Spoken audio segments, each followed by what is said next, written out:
صاحب میٹچل.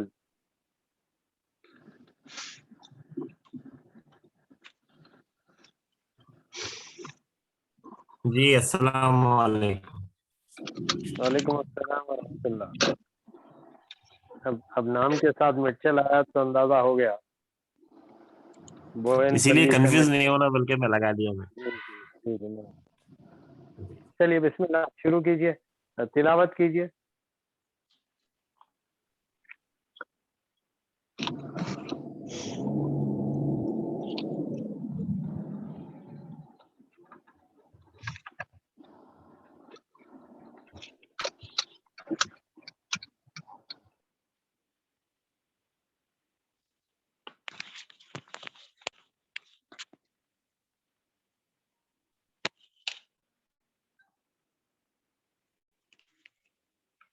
میں شروع کر دیتا ہوں.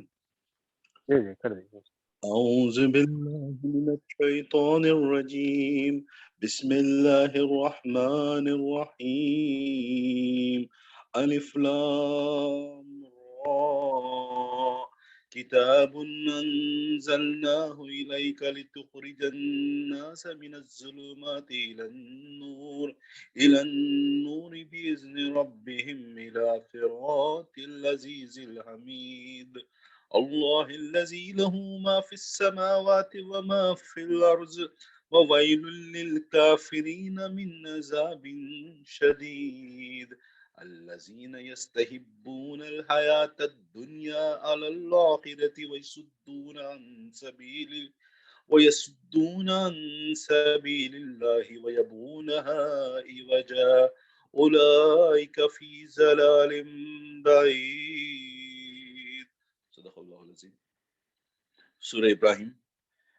الف لام را. اے محمد صلی اللہ علیہ وسلم, یہ ایک کتاب ہے جس کو ہم نے تمہاری طرف نازل کیا ہے تاکہ تم لوگوں کو تاریکیوں سے نکال کر روشنی ملاؤ ان کے رب کی توفیق سے, اس خدا کے راستے پر جو زبردست اور اپنی ذات میں آپ محمود ہے اور زمین اور آسمانوں کی ساری موجودات کا مالک ہے, اور سخت تباہ کن سزا ہے قبول حق سے انکار کرنے والوں کے لیے جو دنیا کی زندگی کو آخرت پر ترجیح دیتے ہیں, جو اللہ کے راستے سے لوگوں کو روک رہے ہیں اور چاہتے ہیں کہ یہ راستہ ان کی خواہشات کے مطابق ٹیڑھا ہو جائے.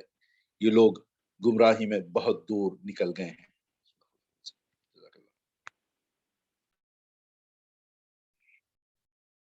جزاک اللہ خیرا وجزا. الحمدللہ الذی لم يتخذ ولدا ولم يكن له شریک فی الملک ولم يكن له من الذل وکبره تکبیرا. الصلاۃ والسلام علی من لا نبی بعد.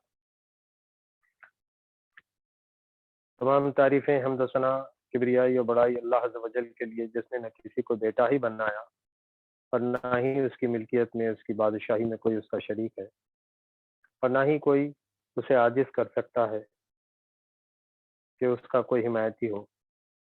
ہم اسی کی بڑائی بیان کرتے ہیں, کمال درجے کی بڑائی. عزیز رفقائے اسٹڈی سرکل, آج الحمدللہ ثم الحمدللہ ہمارا 174واں دن 174 ڈے ہے جہاں ہم یہ ایک مطالعہ لٹریچر کر رہے ہیں, اور اس میں جس کتاب کا مطالعہ جاری ہے وہ ہے تحریک اور کارکن.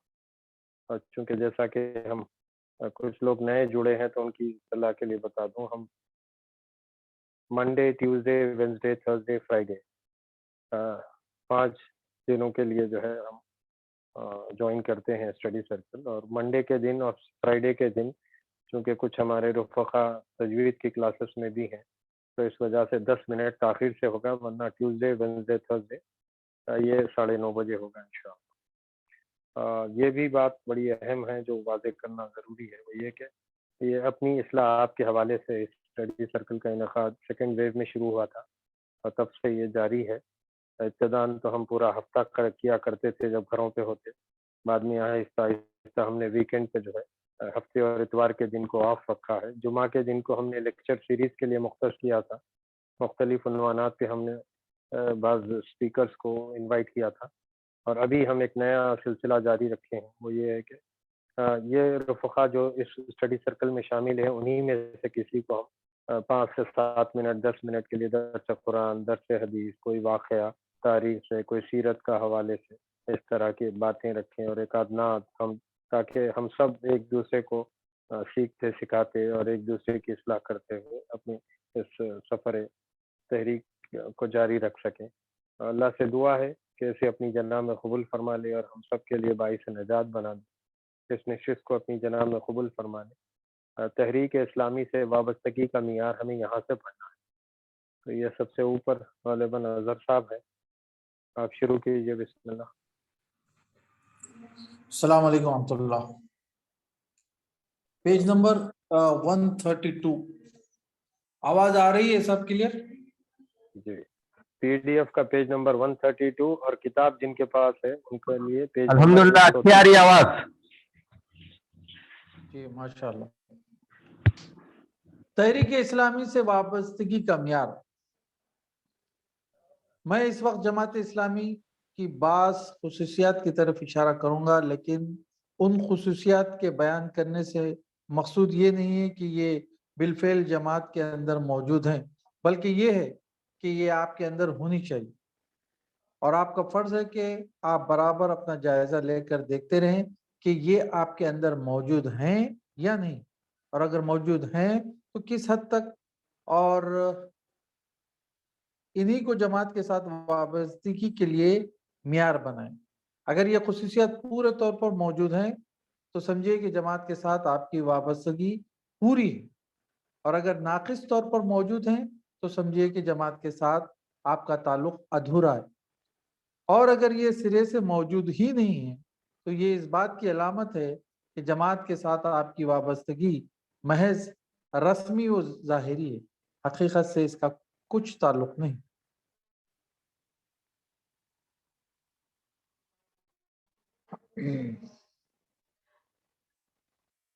نمبر 1، ان خصوصیات میں سب سے مقدم خصوصیت یہ ہے کہ موجودہ ماحول کے اندر آپ غربت کا احساس کریں۔ غربت سے میرا مقصد مال و اسباب کی کمی نہیں ہے، اس چیز کا احساس تو ایک مسلمان اگر وہ سچا مسلمان ہے کبھی کرتا ہی نہیں۔ غربت سے میرا مقصد یہ ہے کہ موجودہ فضا میں آپ کو ہر جگہ اجنبیت کا احساس ہو، خاندان میں، سوسائٹی میں، قوم میں آپ کو اپنے ہمدرد و آشنا اور ہم خیال و ہم مشرب بہت کم نظر آئیں۔ آپ کو ہر مجلس میں احساس ہو کہ آپ جو کچھ چاہتے ہیں دوسروں کی چاہت سے مختلف ہے، آپ جو کچھ سوچتے ہیں دوسروں کا فکر اس سے بالکل الگ ہے، آپ کا مذاق، آپ کا رجحان، آپ کا خیال اور آپ کا ارادہ، ہر چیز دوسروں کے مذاق، رجحان اور خیال و ارادے سے متباین بلکہ متصادم نظر آئے۔ آپ کو ایسا محسوس ہو کہ آپ خوشی کی مخلوق ہیں اور آپ کو سمندر میں ڈال دیا گیا، یا آپ سمندر کے جانور ہیں اور آپ کو خشکی میں پھینک دیا گیا۔ دوسروں کو اپنی کامیابی کی راہیں بہت فراق نظر آ رہی ہوں گی، مگر آپ کو اپنی کامیابی کی راہ روندی بھی ملے۔ دوسرے جس راہ پر چل رہے ہوں وہ قافلوں سے بھری ہوئی ہو، مگر آپ کی ہر راہ میں قلت ایوان و انصار سے سابقہ پڑے۔ دوسروں کے لیے وسائل زندگی کے انبار لگے ہوں، مگر آپ کی سد رمق کی خاطر چند خوش نوالے حاصل کرنے کے لیے بھی چوٹی کا پسینہ ایڑی تک پہنچانا پڑے۔ جب آپ موجودہ دنیا میں اس طرح اپنے آپ کو مشکلات کے شکنجوں میں کسا ہوا پائیں اور آپ کے قریبی سے قریبی اعضاء بھی ان مشکلات کے حل کرنے میں آپ کی کوئی مدد نہ کریں بلکہ الٹے ان میں اور زیادہ اضافہ کرنے کی کوشش کریں، تب آپ سمجھیے کہ جماعت اسلامی کے مقاصد کا سچا شعور آپ کے اندر پیدا ہو گیا ہے، اور اس کی علامتیں آپ کے ظاہر و باطن دونوں میں اچھی طرح ابھر رہی ہیں۔ اور اگر یہ باتیں نہ پائی جائیں بلکہ جماعت اسلامی میں داخل ہونے کے بعد بھی اس ماحول کے ساتھ آپ کی سازگاری اور موافقت اسی طرح باقی رہے جیسی جماعت میں داخل ہونے سے پہلے تھی، اور آپ کے پھیلے ہوئے تعلقات کی کسی گوشے میں کوئی رکھنا اور خلل نہیں پیدا ہوا ہے، آپ کے احباب بستور آپ سے خوش اور آپ کے اقربا حسب سابق آپ سے راضی ہیں، آپ کے معاش اور آپ کی معیشت کی ساری راہیں